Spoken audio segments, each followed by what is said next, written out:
Well, Dr. Chapman, it is so good to be back here with you.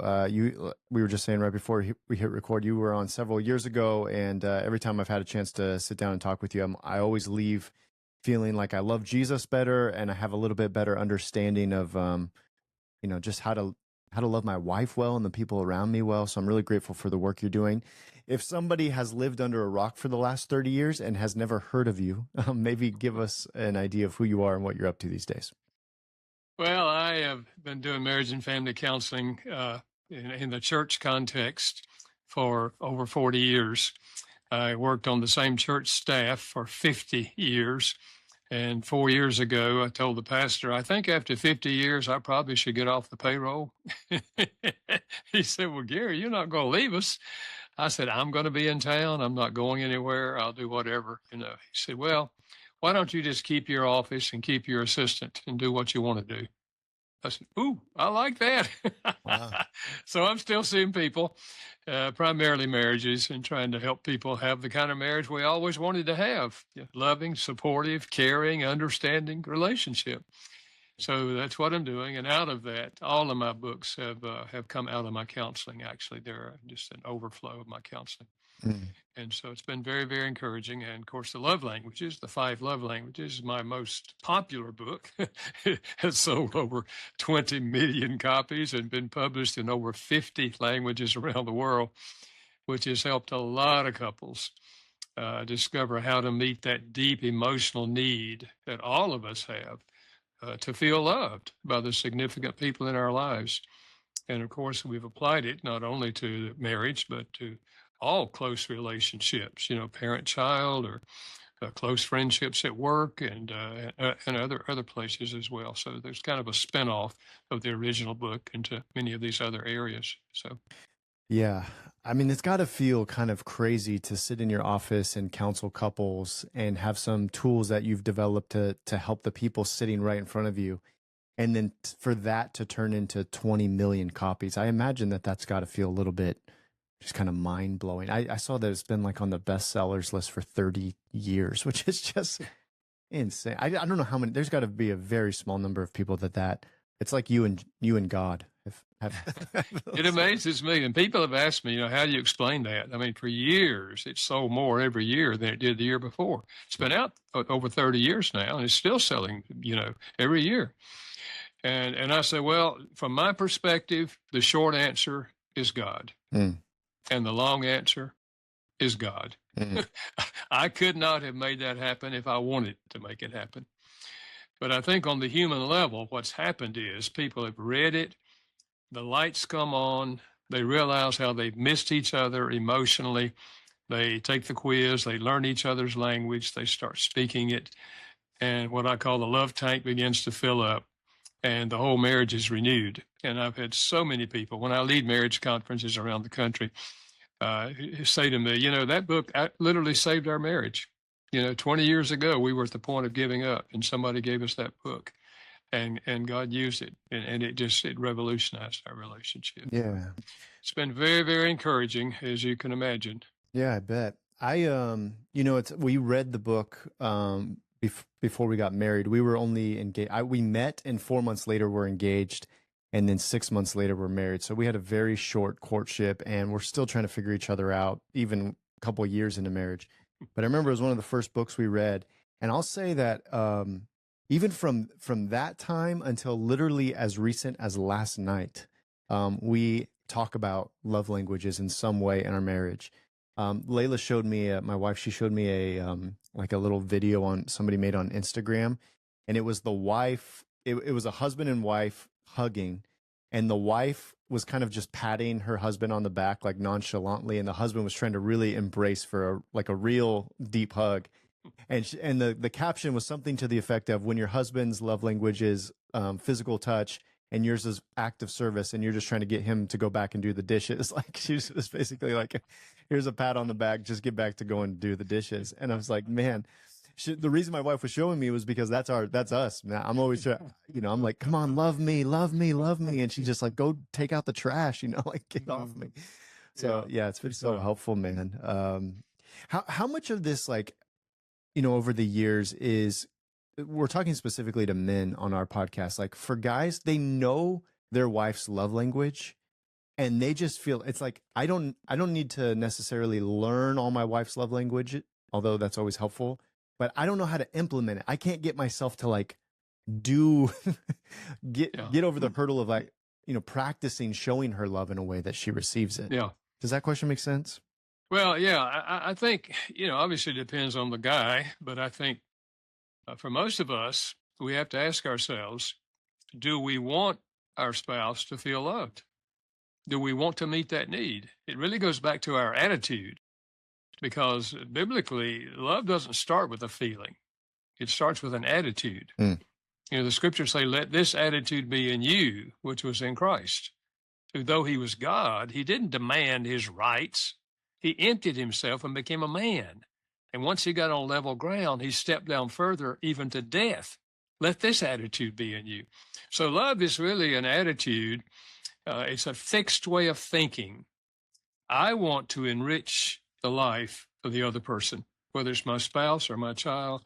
I want to enrich their lives. I want to seek to meet what I know is a deep need, and that is the need to feel loved. And so if we ask ourselves, do I feel loved by my spouse? And maybe the answer is no. I don't really feel loved by her. Well, are you going to sit there and do nothing about it? Or are you going to criticize her and be on her case? You're not loving me. If you love me, you'd do this and that and the other thing. You're just driving her away, But if you say to God, here I am, I don't feel loved in my marriage. I don't know if she feels loved or not, but I've got this concept that her language is this. And so I'm asking you to help me. And because the scriptures say the love of God is poured in our hearts by the Holy Spirit. So I'm your channel, Lord. And I want to meet her needs. So guide me and give me wisdom and bring it to my mind and help me learn how to do it effectively. God will answer that prayer. It's a matter of our choosing to an attitude of love. Today's episode is brought to you by Cozy Earth. I will tell you, in this last year, I have tried to take my sleep so serious. I know that if I am well rested, I show up way better as a husband, a father, a dad. I'm way more motivated to work out and eat healthy, and just I'm overall a much better person if I sleep well. So I've kind of geeked out about my sleep. And part of that has been finding products that help me sleep really well, which is why I love Cozy Earth's bedding. It is by far the most comfortable sheets I have ever slept in, and thousands of people agree with me. They are so confident that you are going to love their sheets that they will offer it to you risk-free. You get a 100-night sleep trial and a 10-year warranty, which tells you they stand behind this stuff. If you are trying to get better rest, you're looking for a fresh start, I cannot recommend Cozy Earth highly enough. They have pajamas, bedding sheets, towels, all kinds of different things that are going to make you feel luxurious and well taken care of. Make sure to go to CozyEarth.com. Use the promo code DADTIRED, all one word, at checkout for 20% off. That's CozyEarth.com. And use the promo code DADTIRED to get 20% off. Is it worth teasing out the difference between my love tank is empty and I'm supposed to love my wife sacrificially? So I don't feel like I'm getting my love tank filled in the way that I receive it, versus, or maybe it's not versus, maybe it's just and I'm supposed to love my wife sacrificially. Is it worth kind of teasing those things apart? Yeah. Well, I like to remind guys, the scriptures say we love God because God first loved us. Mm-hmm. We did not initiate a relationship with God. Right. He initiated it. We responded. So we can love our wives even if they're not loving us with God's help. You can say to God, Lord, you know how I feel. She's not speaking my language. I don't feel loved by her. But I'm the person on earth that is closer to her than anybody else. I'm married to her, and I want to be your agent for meeting her need. So give me wisdom on how to do this. And you're following the example of God.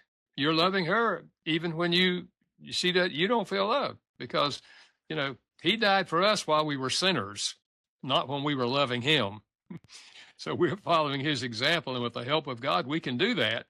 And there's no more powerful influence on your wife, a positive influence on your wife, than you're speaking her language consistently and meeting her emotional need for love.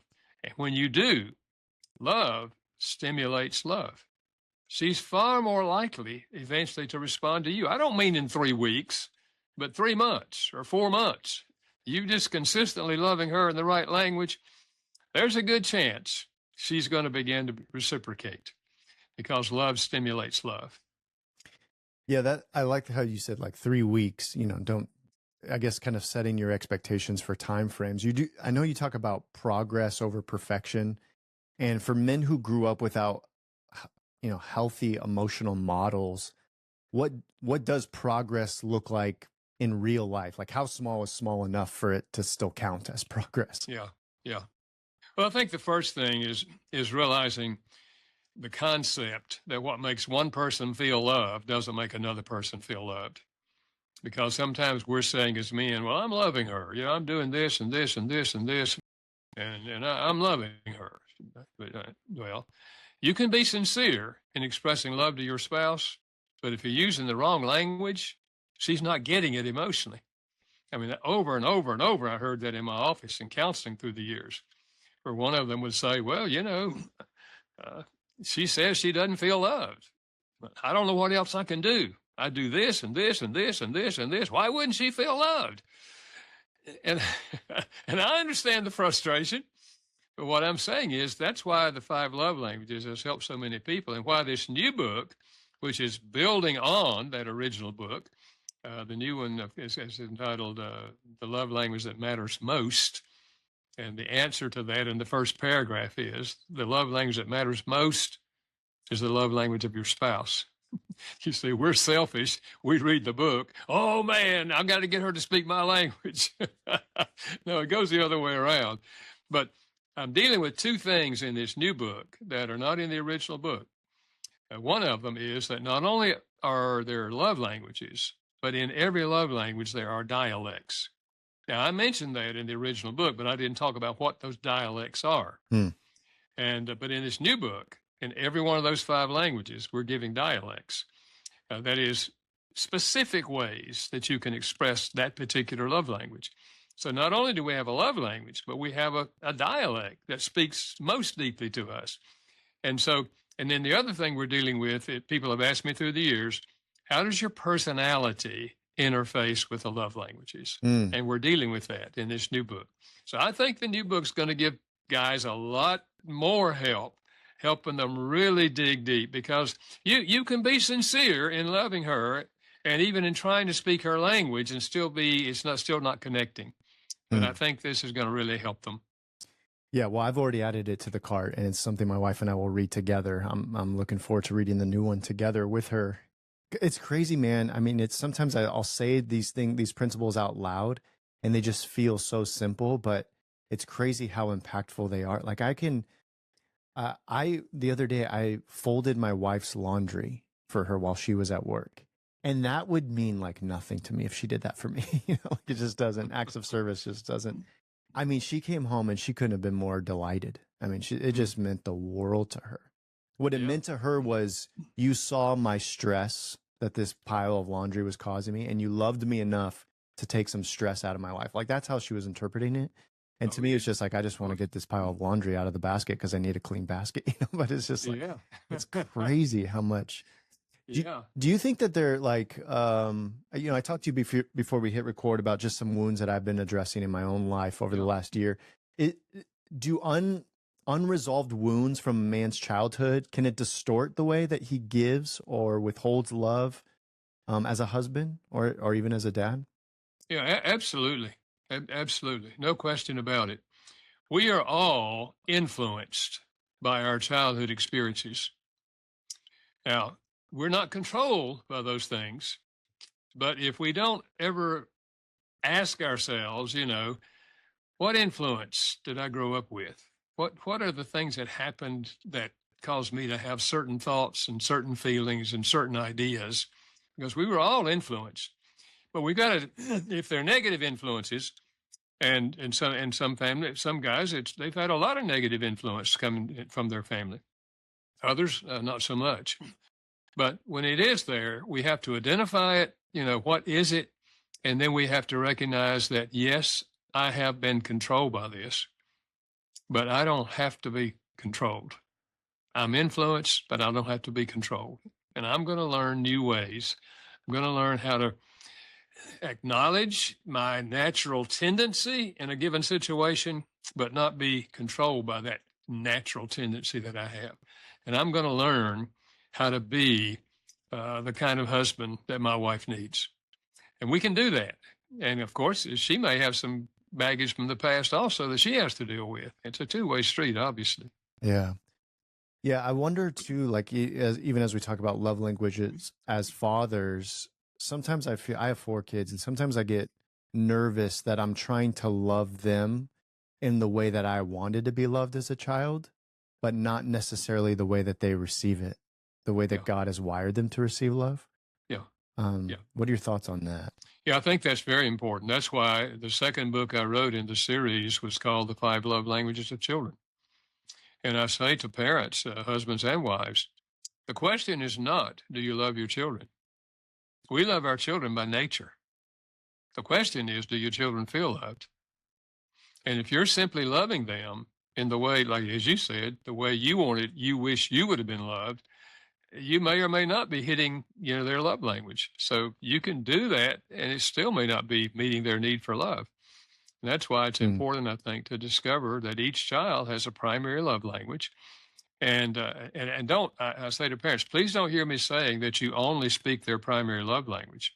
No, no, no. You give them heavy doses of the primary, but you want to sprinkle in the other 4, because we would like for that child to grow up knowing how to receive love in all 5 languages and learning later how to speak love in all 5 languages. That's the healthiest adult. Yeah.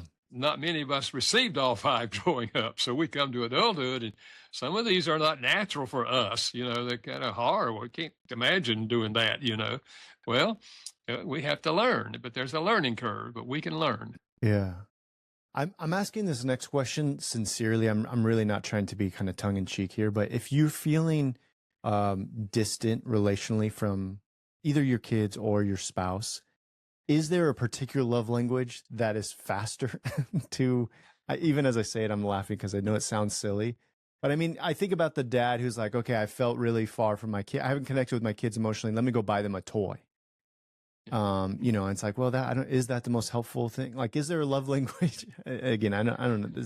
The question kind of sounds silly as I'm saying it out loud, but you get what I'm trying to say? Yeah, I think the short answer is no. Yeah, I knew that was going to be it. Not Yeah. a specific Darn it. thing that you can say, I'm going to go do this. Yeah. In your mind, it's a big thing. Yeah. In their mind, it may not be a big thing. That's why it's important to discover the child's primary love language.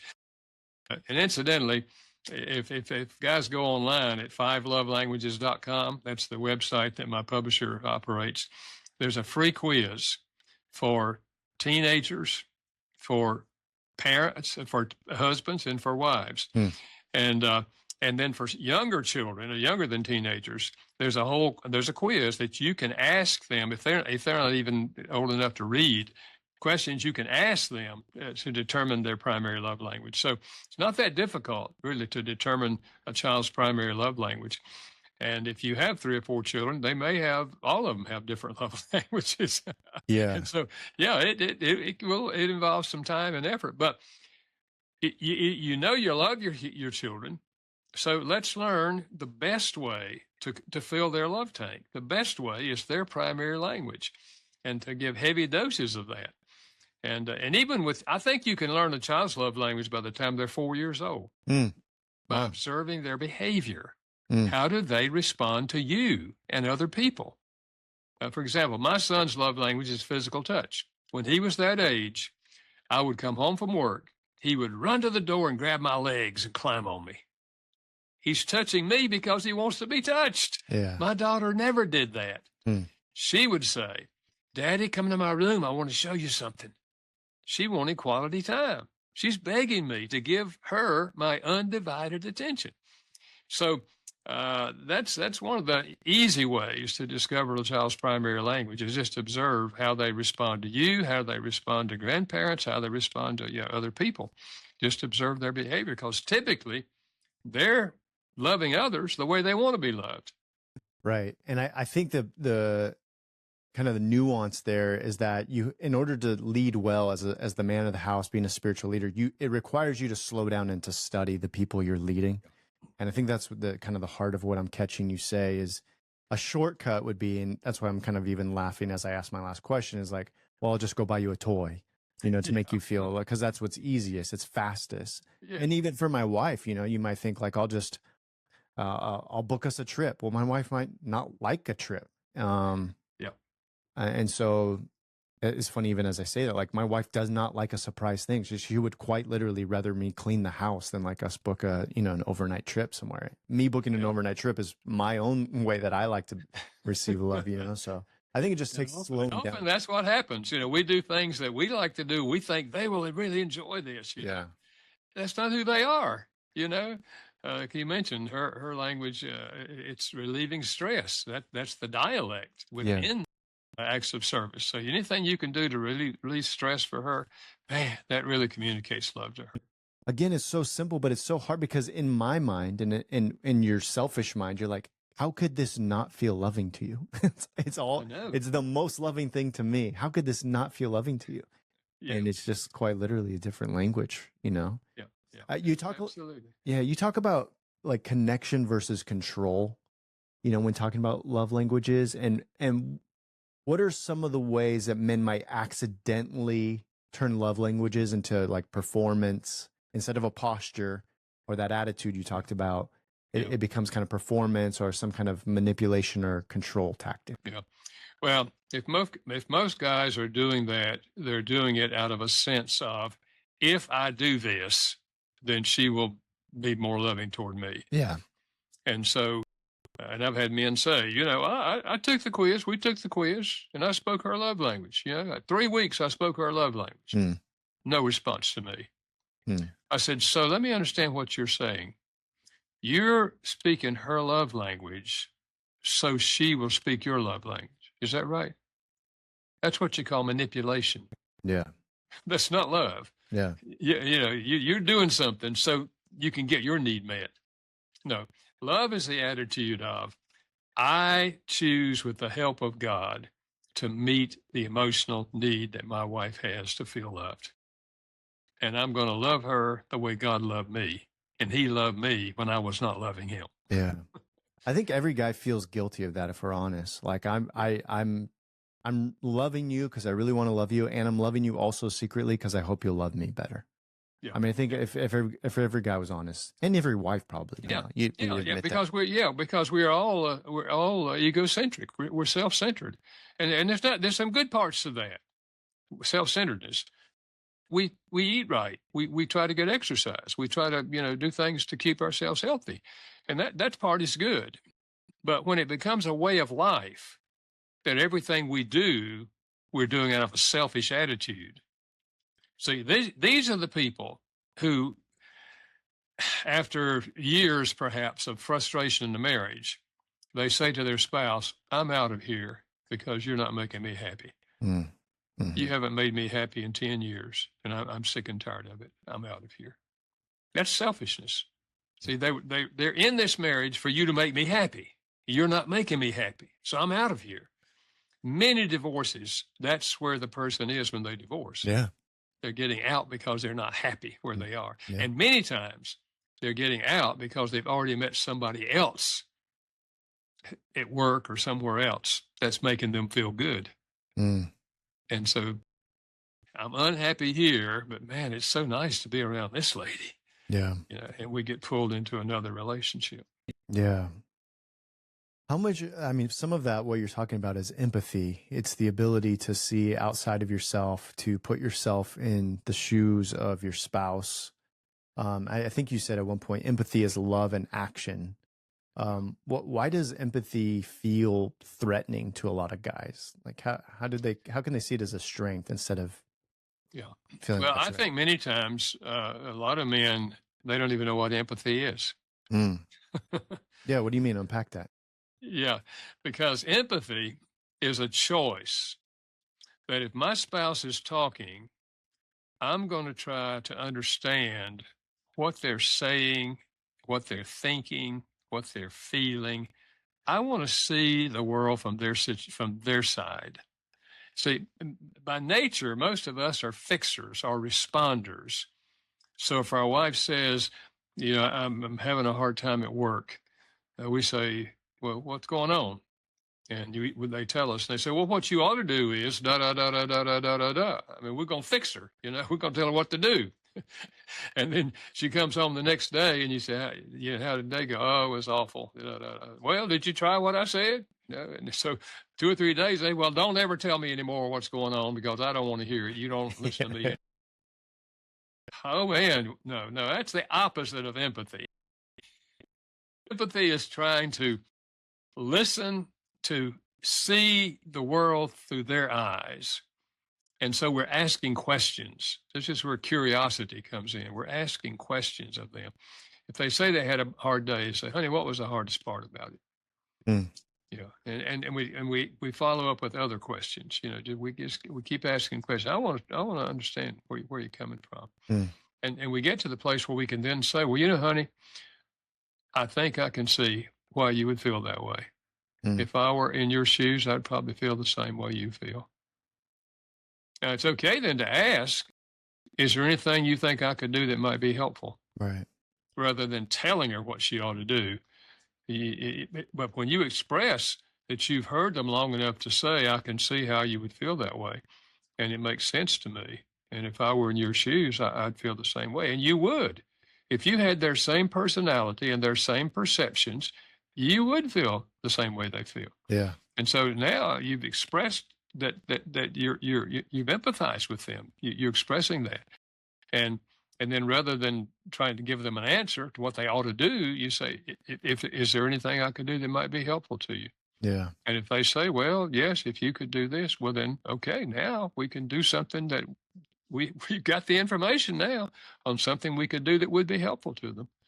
Mm, So yeah, and I think for most of us as men, we have to learn empathy. It doesn't come natural for us, but if we understand the concept that we're not going to be able to help them with whatever they're going through if we don't first of all hear them and look at the world the way they're looking at it and trying to understand their feelings and why they would feel that way.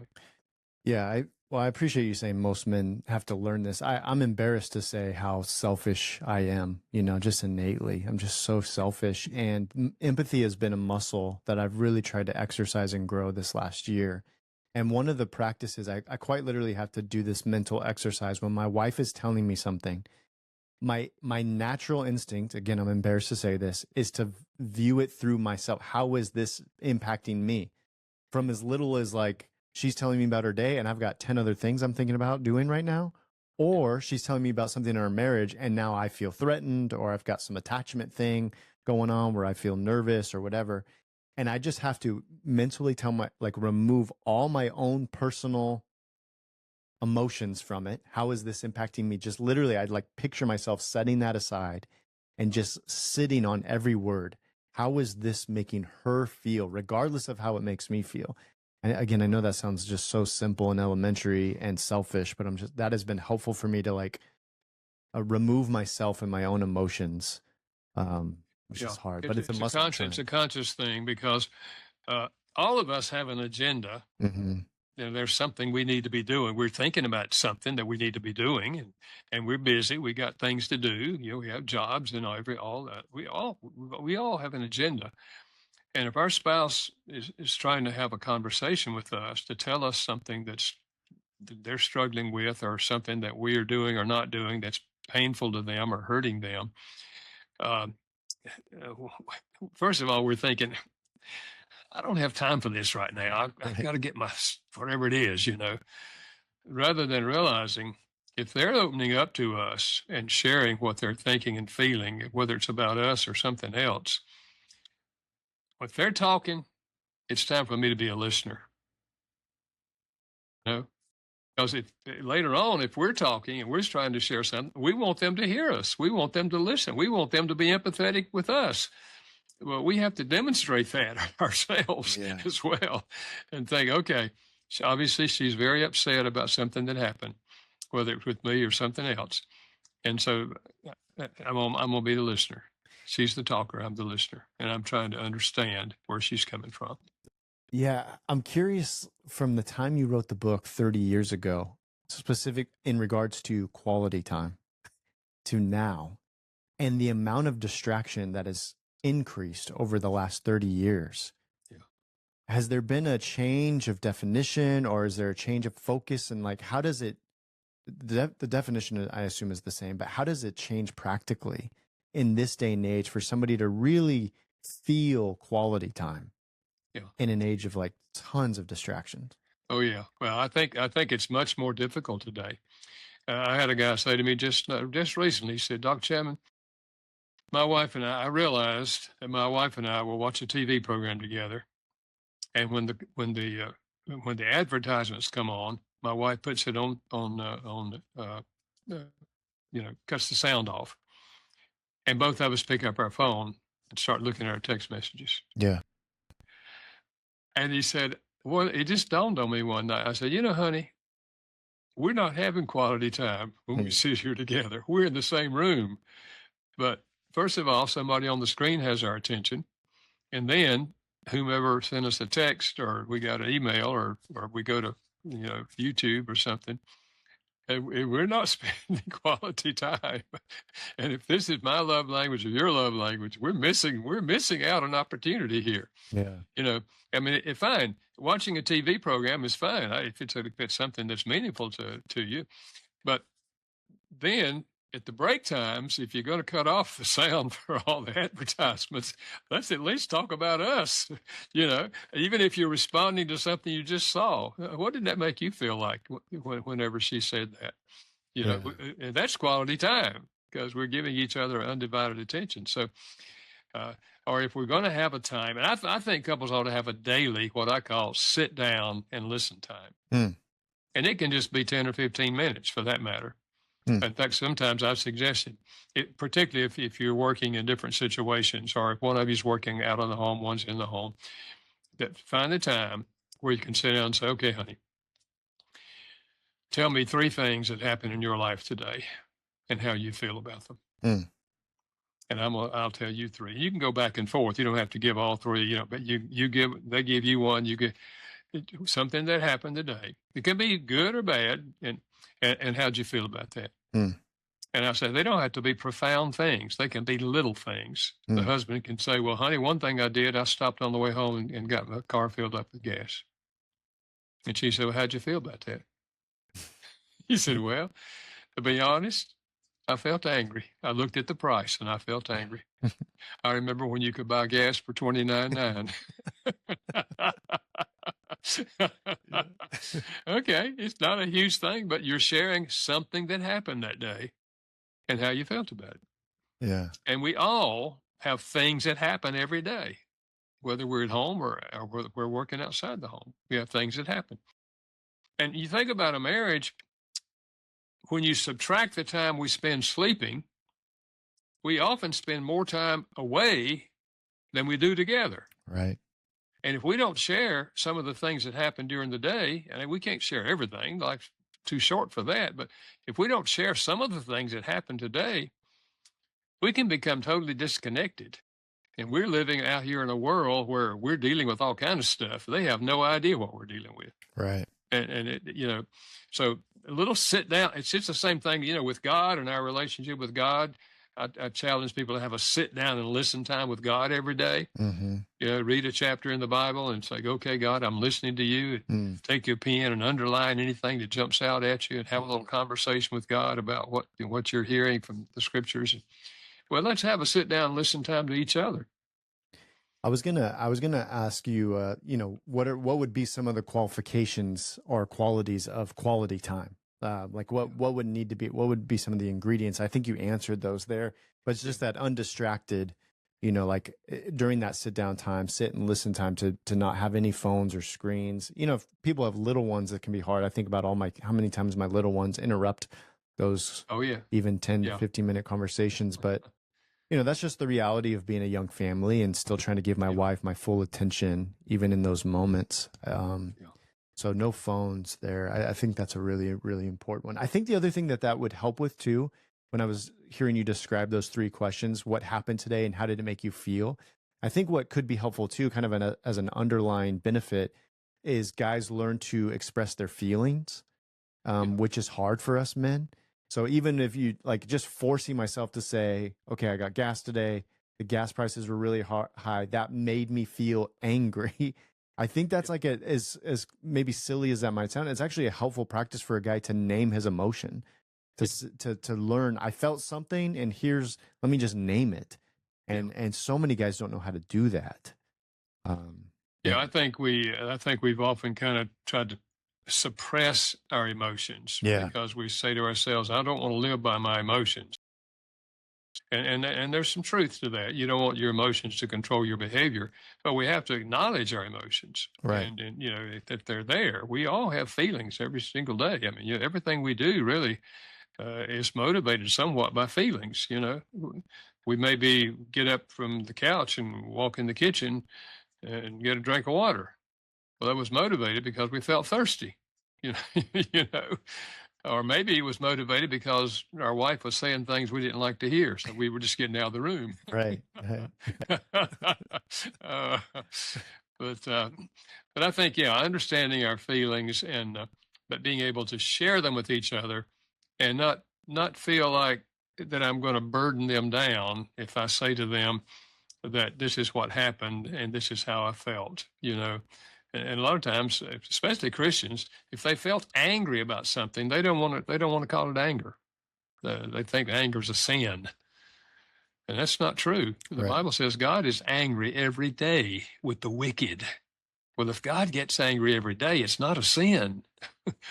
We should get angry with the wicked too. Yeah. Yeah. Because anger motivates us, should motivate us to try to set things right. If somebody's done you wrong, well, then let's go talk about it. Let's go Yeah. say, maybe I'm reading this the wrong way, but I've got to share this with you because I had a lot of anger whenever da da da da da da da da da. And maybe you can help me explain it. Maybe I'm seeing it the wrong way. Mm. And then they explain it. Maybe just any sort of thing. Yeah.